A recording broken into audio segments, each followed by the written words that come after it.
Action. Voilà donc mbokk téléspectateur TAS RTV jërë ngeen jëf en tout cas ci li ngeen di suivre li ngeen tam mooy émission spéciale Tabaski 2020 ñu ñëw seet si nga xamante ne moom mooy Yaya Just Baldé mi nga xamante ne nii en tout cas mën ngeen ko si suñu télévision xam ngeen ko bu baax a baax aajowal ñu koy présenté mais comme ni ñu ko gëj a gis gëj koo dégg il fallait que ñu tendre ko suñu micro ñu mën a waxtaan ak moom rek lan moo tax ñu gëj koo gis ak ci lan la nekk ndax c'est vrai que jeunesse bi bëgg nañ ko di ko gis saa su ne mais mu nekk ci li nga xamante ne lu sore ci service am moo tax alors président ñu ngi lay dalal. waaw maa ngi leen di fay di présenté wu man maay Yaya Baldé ñu gën ma xamee Zeus président ligue régionale football bu Kolda président ODCAV bu Kolda mais aussi membre comité exécutif bu fédération sénégalaise de football et ensuite chef de service départemental des sports bu Médina Yoro Foulah. alors président fi may commencé question mu njëkk bi mooy ci wàllu secrétaire exécutif bi nga nekk. mu daal di en tout cas créer wax ju bëre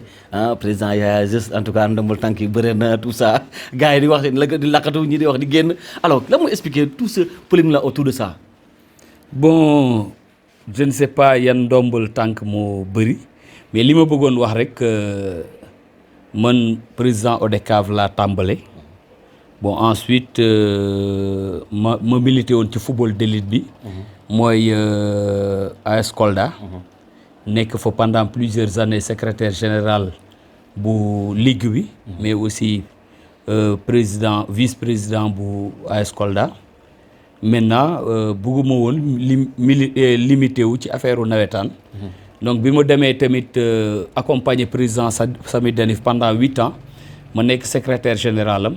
bi muy jël retraite parce que moom moo wax ni vraiment sonn na vu son âge. mu proposé ma comme ma nekk candidat pour présidence su ligue bi mu nekkee candidat nag yàlla def ni amoon naa benn opposant ma gagné ko bi ma demee tamit fédération heure boobu bon je me disais que nekk naa président de ligue mais ma dem rek ñeme affaire yi ma présenté wu par rapport ak pour nekk membre comité exécutif bu fédération. boobu nag vraiment plus de 400 clubs ñoo voté quoi ci 400 clubs yooyu bi ñu doon voté man maa génn premier parce que amoon na 20 candidats ci 20 candidats yooyu ñetti premiers les 3 premiers ñoo waroon jàll donc mu nekk sax premier ci 20 yooyu donc pour man nit ñi peut-être comprendre ñu affaire yi nan lay doxee mais affaire yi daal. peut-être Sénégal moo am confiance ci man loolu moo tax ma nekk membre comité exécutif bu fédération maintenant su fekkee ni am na Kolda fii ku dëkk Kolda Yaya Baldé diriger ko neexu ko na dem militer ji élection bu jotee mu mën na présenter wu contre man ñu xool vraiment yàlla lu muy joxe. alors gis nañu tamit ci sa stratégie bi ngay doxalee maanaam job lu bare maanaam wax tuuti job lu bare alors est-ce que loolu dafa bokk ci li nga xamante ne moom mooy sa feuille bi ngay tracé parce que on voit que ni doo bëriwul li ngay def ay yenn déclaration yi wala ci presse bi tout ça fait demee noonu mais on voit que yaa ngi gën a avancé ci liggéey bi ngay def. waaw dama bëggoon sax préciser tamit benn aspect par rapport le fait que ma nekk chef de service loolu sama liggéey la c'est ma profession loolu ça n'a rien à voir ak samay ndombal tànk. parce que ñu bëri tamit dañuy def confusion boobu c'est comme par exemple Baba Tempo nekk tey benn reporter mu dem militer ji ci benn ASC ñëw nekk président ODCAV wala président kii loolu ça n'a rien à voir ak liggéeyam donc loolu tamit il fallait que ma préciser ko maintenant wàllu le fait que may génn ci média yi di wax vraiment à un certain moment j'ai préféré vraiment garder le silence. Parce que comme tu l'as dit, et j'ai l'habitude de dire que c'est les tonneaux vides qui font du bruit. Donc nous, on n'a pas vraiment besoin de faire du bruit. Nañu liggéey parce que affaire yi daal seul le travail paye. Donc fépp fu ñu féete nañu góorgóorlu liggéey foofu jàpp affaire yi ñaari loxo xam ne ni que vraiment liggéey rek moo mën a yóbbu nit ci kanam. Donc bu ñu liggéeyul nekk ci suufu garab yi di critiquer. vraiment loolu dañuy tardel rek donc nañu wàcc ci terrain bi rek xeex ñafe donc liggéey au moment où les autres parlent nous on a fait vraiment le travail comme étant un sacerdoce. alors président tamit question boo la bëgg a poser mooy que ni gis ñu li nga xam te ne moom mooy fédération bi ñu def choix ci yow chaque fois nga ànd ak équipe nationale ci yenn compétition yi mais mu doon chaque fois boo génn ànd ak ñoom mu nekk ndam alors qu'est-ce qui explique li nga xam te ne moom mooy en tout cas li nga xam te ni entourage bi mooy gars yi encadré équipe bi tout ça alors complicité bu ci nekk parce que quand on bu ñu amee victoire rek dafa fekk complicité moom moo ci am. dëgg la donc di féliciter et remercier le président Augustin Senghor le fait que muy porter son choix sur ma modeste personne parce que loolu affaire responsabilité la mais aussi wóolute la parce que accompagner une délégation c'est-à-dire une équipe nationale c'est tout un pays que tu représentes hors des frontières de la nation donc di gërëm président Augustin chaque fois di am comment encore confiance ci man pour que mu mën ma choisir comme chef de délégation maa ngi ànd ak foofu parfois ay mag fekk ñoo ma mag vraiment fuuf njëkk ma ci affaire yi mais bon ak président chaque fois day wax ni man maay nekk chef de délégation bi di ko gërëm maintenant le fait que ñuy gagner foofu ay ndam su fekkee man maay chef de délégation loolu sant yàlla rek sant yàlla je crois que peut-être yàlla moo ko dogal donc di ñaan yàlla vraiment que mu gën a dem ci kanam loolu moom pratiquement mënuma ko expliquer mais ce qui est sûr c'est que accompagner une équipe daal responsabilité la donc ça demande quand même benn rigueur mais aussi benn complicité aussi comme tu l'as dit avec staff technique bi mais aussi ñëpp ñi ngay àndal donc il faut que vraiment ngeen nekk ay waay nga souple nag surtout aussi et parce que boo xoolee gestion d'une équipe c'est pas une chose facile mais il faut que nga nekk oyof mais parfois aussi nga xam au moment où il faut taper sur la table aussi nga dóor ci table bi pour recadrer ñëpp donc loolu moom vraiment di sant yàlla di gërëm samay waajur mais aussi di gërëm ñëpp ñi ma gëm parce que du waa fédération bi rek mais tey le fait que ma nekk membre comité exécutif c'est parce que l'écrasante majorité des clubs yu nekk ci biir Sénégal ñoo ma wóolu teg ma fa donc ma leen di gërëm di leen santé aussi ndam yi ñu nekk di am ni président beneen vécu bi nga xamante ne moo jëm ci nawetaan alors nga nekk nga xamante ne en tout cas jot ngaa dugal ñu bëre ci mouvement nawetaan parce que sedd naa ko fekk na affaire yu bare tey en tout cas mu dem ba mujj bi mu am ñaari entité ñi nga wóoloon ñu jaar dem créer benn affaire en tout cas bàyyi yenn affaires yi di sant yenn track yi parce que on suit ce qui se passe mais jamais on t'a entendu nga ñëwaat ci loolu ci confrontation nga nekk sa position mu normale jusqu'à présent et puis nga considérer que ne nga d'accord nga ànd ak ñoom ci li nga xam ne la ñu mujj créer affaire demee noonu alors mental boobu noonu fooy tànkee affaire yi quoi parce que on veut savoir quoi. ok merci donc effectivement depuis daaw disons ci biir commune Kolda bi am nañ benn structure bi ñuy wax ONGAM donc structure boobu pratiquement gars yi ñu doon àndal ñoo dem di fa sóobu fa donc je veux juste d'abord préciser que gis nga ASC bi ñuy ñëw pour affilier wu ONCAV amul benn ASC bu ñu dem ci moom ñu ne ko kaay affilier wu donc affiliation donc dafa nekk une chose qui est libre et volontaire tey boo jëlee par exemple ASC Jula Kolon kenn mësul dem ba Jula Kolon mu ne leen ñëw leen ngeen affilié wu ONCAV ñoom ñoo toogoon ba mu neex leen par exemple ñu ne ñu ngi ñëw affilié wu donc su fekkee tey am na ay ASC yu bëgg a génn ONCAV dem feneen donc loolu man normalement waruñu déranger man loolu moo tax peut-être ngeen gis ni que je suis très serein par rapport à cet aspect-là parce que pour man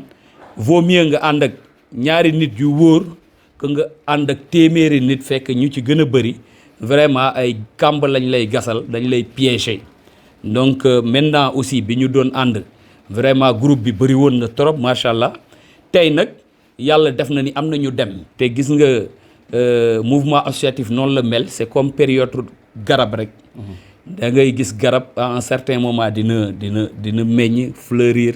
mais aussi dina am ay feuilles yu daanu c'est-à-dire des feuilles mortes yuy daanu donc association noonu la mel tey il y a à un certain moment de la vie du mouvement donc il y a eu des feuilles qui sont tombées et il fallait que ces feuilles-là tombent ça ne va pas nous empêcher de continuer le combat parce qu'il est là tey man li ma gëm àdduna daal ku nekk day ñëw def benn mettre son comment encore une pierre ci édifice bi après yeneen génération dañuy ñëw avant ñun amoon na fi ay grands yu fi ñëwoon ñoom Alseni Ba maa ngi leen di profiter ci occasion bi di ko remercier ñoom Moustapha Kane ñoom Ndiogou Dem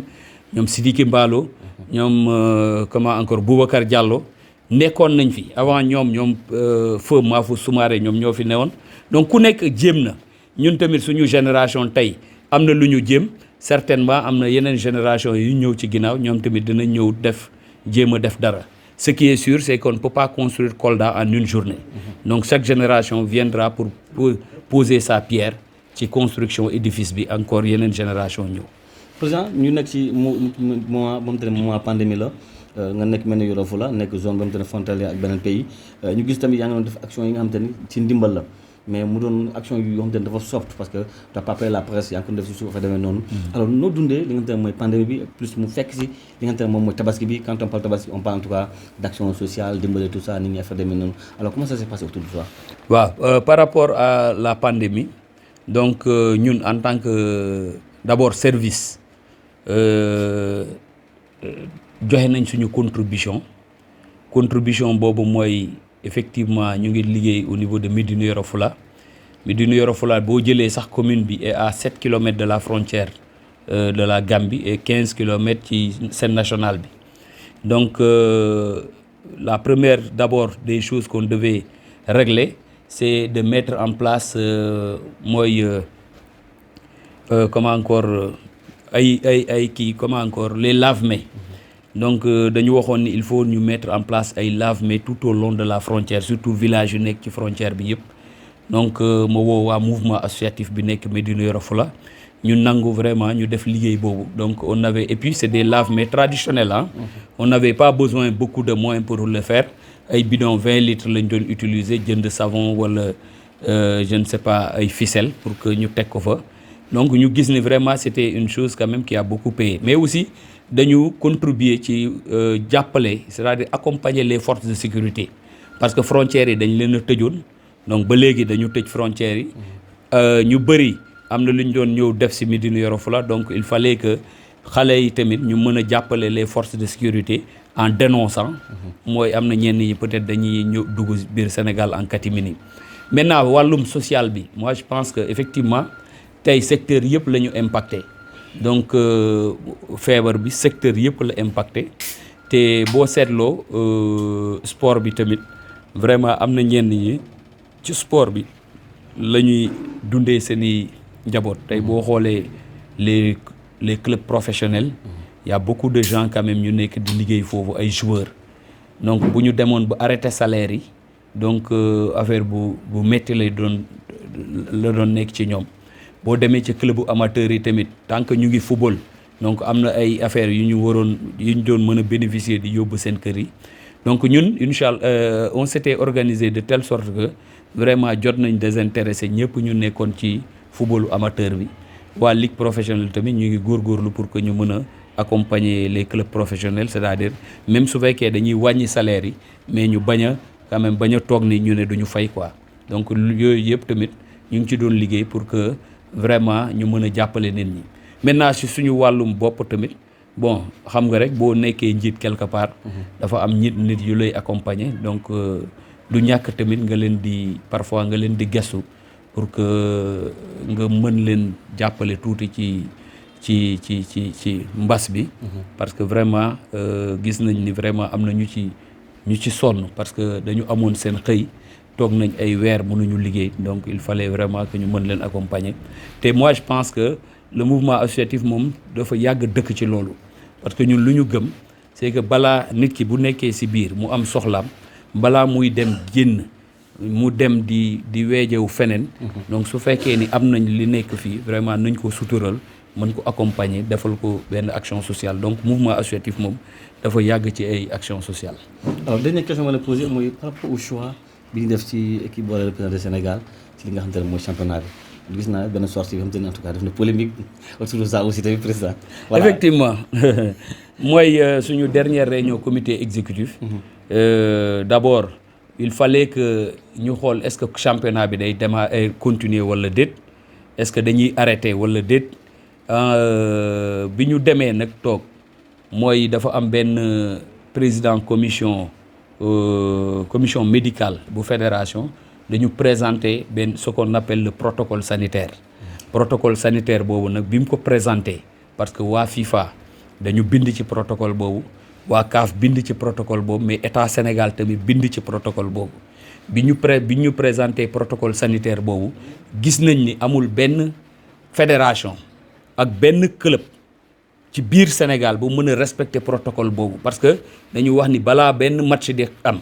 il faut que ñëpp ñu testé leen te benn kit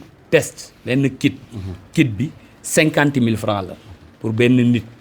donc loolu boo xoolee amul benn ku ko mën a supporter donc ñu ne daal d'abord dañu arrêté championnat bi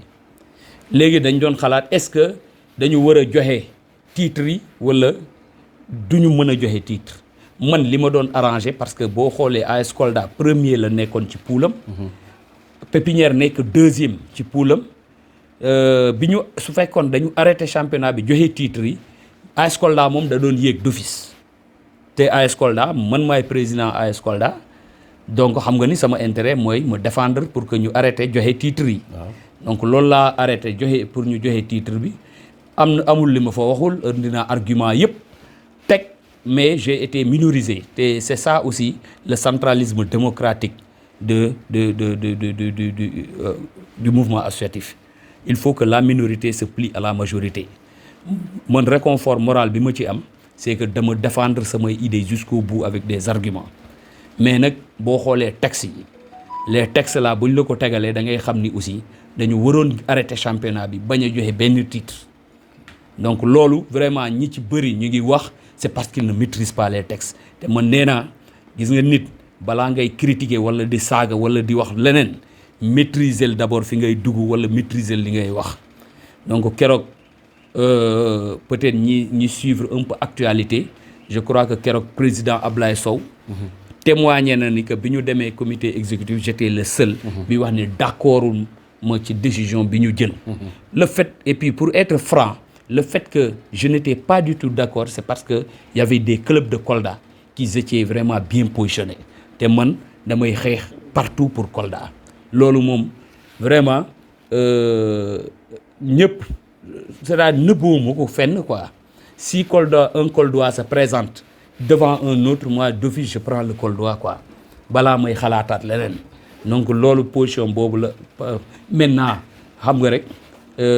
les gens am na ñuy spéculer mais c'est une décision bu comité exécutif bi jël assemblée bi rek moo ko war a mën a dindi te boo xoolee ci 400 clubs yu am ci biir Sénégal 11 clubs rek ñoo amoon intérêt pour que ñu arrête te championnat bi joxe titre yi donc tey loolu bu demoon sax comité assemblée générale vraiment ces clubs là encore seront lésés parce que ñeneen ñi loolu moo leen doon arrangé parce que FIFA ak CAF ak état Sénégal dañu fas yéene joxe ay contribution par rapport ak maladie bi donc club bu ñu jox ay 5 millions wala club professionnel ñu ne la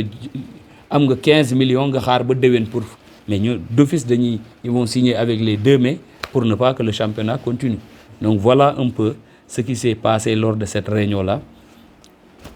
c'est ça. Alors président ñu ngi lay remercier ñu ngi en tout cas jaaroon seet ci la rek ci li nga xam te mooy tabaski bi. waaw di leen gërëm gis naa ni Baba yaa ngi def liggéey bu baax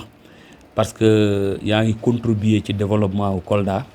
parce que nit bu nekk fu mu nekk rek vraiment nañ ko encourager ci li mu nekk di ñaan rek Koldois yi vraiment ñu tàpp xol yi aussi ñu bàyyi xeex yi c'est-à-dire